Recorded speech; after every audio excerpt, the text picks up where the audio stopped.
Assalamualaikum warahmatullahi wabarakatuh. Perkenalkan, nama saya Saltavia Putri dari kelas 10 IP1. Di sini saya akan menjawab dari dua pertanyaan berikut. Yang pertama, deskripsikan proses integrasi masyarakat di Kepulauan Indonesia pada masa Islam. Dalam Kamus Besar Bahasa Indonesia, integrasi berarti pembaruan hingga menjadi kesatuan yang utuh. Integrasi merupakan keadaan yang menunjukkan adanya persatuan dari berbagai entitas untuk berkonsensus mengenai konsep dasar sebagai upaya mewujudkan persatuan tersebut. Menurut Sartono Kartodирjo, proses integrasi geopolitik dimulai sejak masa praaksara sampai awal abad 20. Sementara itu, awal abad 20 hingga akhir masa Hindu-Buddha tahun 1908 sampai 1942 merupakan masa integrasi kaum elit. Kondisi ini disebabkan karena adanya, yang pertama, peranan massa ulama, yang kedua, peran pedagang, yang ketiga, peran bahasa, yang keempat, peran migrasi. Yang pertama, peranan para ulama. Ulama menduduki posisi penting dalam masyarakat Islam. Ulama tidak hanya sebagai figur ilmuwan yang menguasai dan memahami ajaran-ajaran agama, tetapi juga sebagai penggerak, motivator, dan dinamisator masyarakat ke arah pengembangan dan pembangunan umat. Ucapan ulama selalu menjadi pegangan dan pedoman. Ulama adalah pelita umat dan memiliki karisma terhormat dalam masyarakat. Penerimaan atau penolakan suatu gagasan, konsep atau program banyak dipengaruhi oleh ulama. Peran ulama bukan hanya pada aspek ibadah mahdah, memberikan fatwa atau berdoa saja, tetapi juga mencakup berbagai bidang politik, ekonomi, sosial, budaya, pendidikan, dan sebagainya. Sesuai dengan komprehensivitas ajaran Islam itu sendiri, konsep ajaran Islam memunculkan perilaku ke arah persatuan dan persamaan derajat. Kondisi kemudian mempermudah ulama dalam menjalin hubungan dengan masyarakat di berbagai daerah. Beberapa ulama yang memiliki peran penting dalam proses integrasi pada masa Islam. A. Wali Songo merupakan sebutan merupakan sebutan bagi kelompok ulama yang menyebarkan agama Islam di Pulau Jawa pada akhir abad 15 sampai abad 16. Fakta yang menunjukkan Wali Songo memiliki kedudukan penting dalam kehidupan masyarakat, terutama masyarakat Muslim Jawa, adil masih ramalnya penziarah yang mengunjungi makam-makam para wali sampai sekarang. Selain Wali Songo, terdapat wali lokal seperti Syekh Siti Jenar, Syekh Abdul Muhyi, dan Sunan Tembayat yang berperan penting dalam islamisasi di Pulau Jawa. Sebagian besar wali menggunakan gelar sunan. Sunan berasal dari kata susuhanan, artinya dijunjung atau junjungan. Gelar tersebut mempresentasikan sifat karismatik yang dimiliki para wali sebagai golongan berilmu. Bukti penyesuaian beberapa nilai dan tradisi lokal atau pra-Islam dengan ajaran Islam yang dilakukan oleh para wali. Yang pertama, kesatrian Jawa selalu penuh dengan konsep-konsep mistik. Yang kedua, wayang digunakan sebagai media dakwah.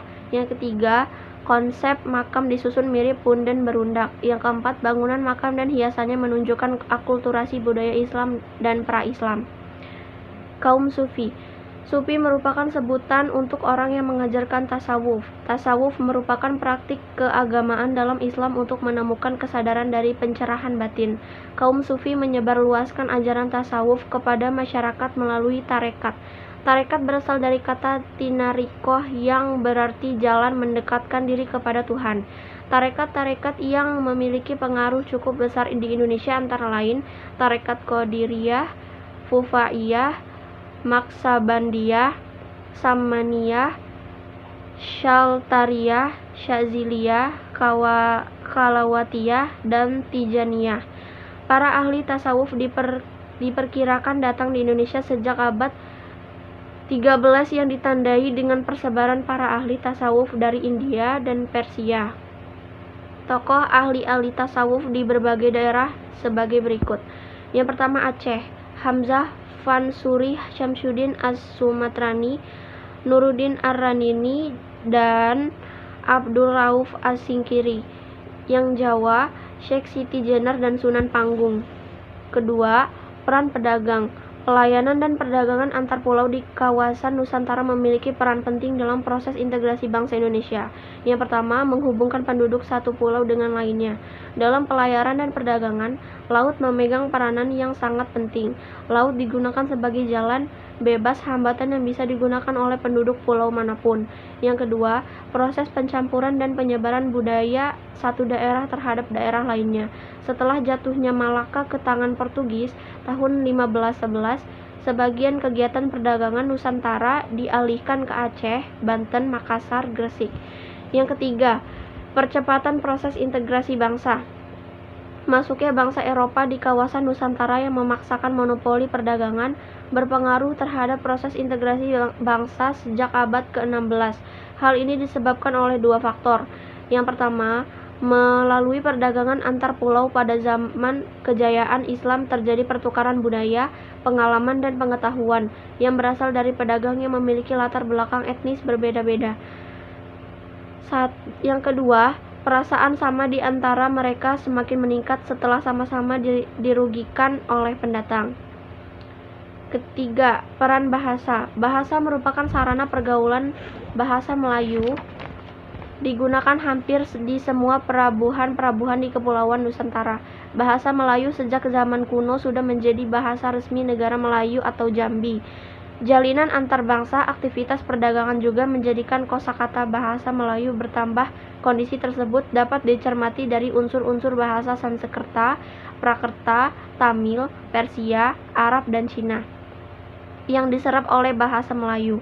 Ketika menguasai Malaka, Portugis mendirikan sekolah-sekolah dengan menggunakan bahasa Portugis, namun kurang berhasil.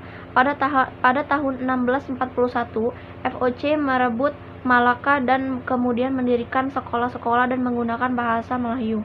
Jadi, tidak secara sengaja kedatangan VOC mengembangkan bahasa Melayu. Yang keempat, peran migrasi.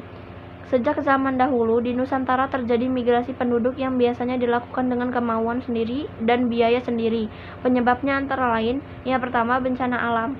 Misalnya karena bencana yang berapi meletus, Kerajaan Mataram pindah ke Jawa Timur atau zaman MPU Sendok pada abad ke-10. Yang kedua, masalah ekonomi.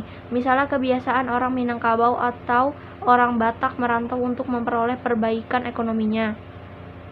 Yang ketiga, kuli kontrak.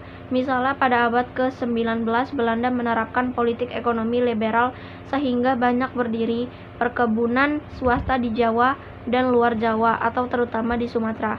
Yang keempat, masalah politik. Misalnya pada zaman Majapahit terjadi migrasi ke Malaka yang dipimpin para Misora karena adanya perang saudara di Majapahit.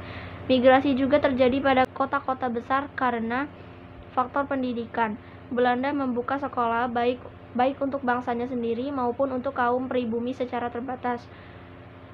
Sekolah tersebut hanya terdapat di kota besar sehingga terjadilah migrasi penduduk dari desa ke kota atau dari luar Jawa ke Jawa. Dengan kata lain, migrasi karena faktor pendidikan mendorong proses integrasi bangsa Indonesia. Soal nomor 2, cari informasi tentang kitab atau karya yang dihasilkan dari para sufi. Yang pertama, karya Hamzah yang terkenal antara lain: pertama, Asarul Arifin fi Bayani Ilmis Suluk Wat Tauhid, yaitu yang membahas masalah-masalah ilmu tauhid dan ilmu tarikol. Yang kedua, Syarabul Asikih yang membicarakan masalah-masalah tarikot, syariat, hakikat, dan makrifat. Yang kedua, Syamsuddin As-Sumatrani. Karya Syamsuddin antara lain Jauhar Al-Haqaiq, Risalah Tubayin Mulahazat Al-Muwahhidin wa Al-Muhiddin fil Zikrillah Mi'raj Al-Mu'minin. Yang ketiga, Nuruddin Al-Raniri. Karyanya antara lain Al-Faul Id Al-Bahiyah fi Al-Hadith Al-Nabawi Sirota I Mustaqin. Yang keempat, karya Abdul Rauf As-Singli adalah Mikrotut Tulab fi Tasili Ma'rifati Ahkamishi Syariyati lil Malikil Wahhab. Yang kelima, kitab Syekh Siti Jenar adalah Sufisme Syekh Siti Jenar, Ajaran Makrifat, Syekh Siti Jenar Manunggaling Kaula Gusti Syekh Siti Jenar. Yang keenam, karya Muhammad Nafis Al-Banjari antara lain.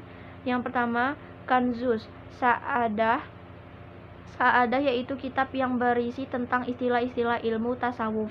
Yang kedua, kitab Ad-Darun Nafis yaitu yang berisi tentang pengesahan perbuatan, nama, sifat, dan zat Tuhan. Saya ucapkan terima kasih. Bila ada kesalahan saya mohon maaf. Saya akhiri. Wassalamualaikum warahmatullahi wabarakatuh.